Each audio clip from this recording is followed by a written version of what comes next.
you get up on the dance floor and move your body to the beat, my dear. It's time to party, bring your friends. Get up, sugar, let's cut a run, show them how it's done.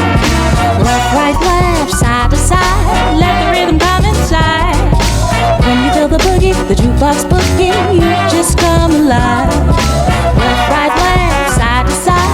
Bem-vindos àquele que é o primeiro concurso que a Alfa está a promover aqui em Portugal, que acho que é com um grande orgulho que nós estamos a participar dele. Um jurado relativamente eclético para também vos avaliar as vossas propostas. O que nós pensámos em vocês fazerem em 2 horas é começou o tempo a contar.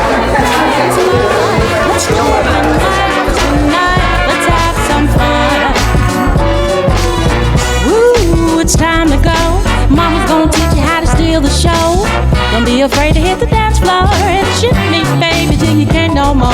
It's time to party. Bring your friends. Get up, sugar, let's cut a run. Show them how it's done. Left, right, left, side to side. Let the rhythm come inside. When you feel the boogie, the jukebox boogie, you just come alive. Left, right, left, side to side. Come along for the ride. When you feel the boogie, the jukebox boogie, the music gets you high. Hey, you get on the dance floor. Let your head down tonight. Let's have some fun.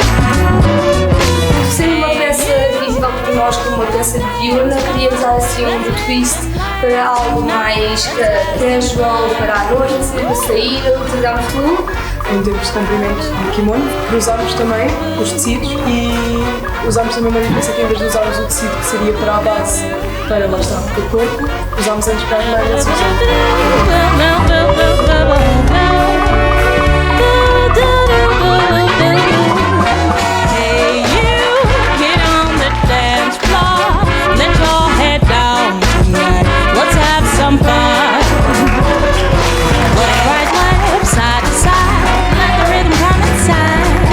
O meu nome é Beatriz. Meu nome é Ana Salgueiro. E nós não nos conhecíamos até sermos sorteadas como um par. Foi ótimo fazer parte desta experiência, para estar no meio e fazer parte e aprender e saber fazer.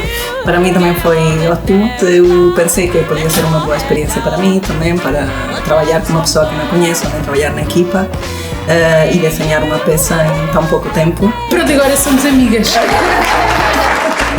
Criámos uma assimetria em que um lado é diferente do outro, mas na base da peça ambas os lados são iguais.